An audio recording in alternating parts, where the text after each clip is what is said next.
नुते पङ्कजवासिनि देवसुपूजित सद्गुणवर्षिणि शान्तियुते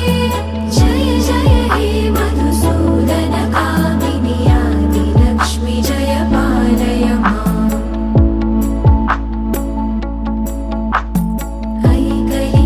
ऐकलिकल्मषनाशिनि कामिनि वैदिकरूपिणि वेदमये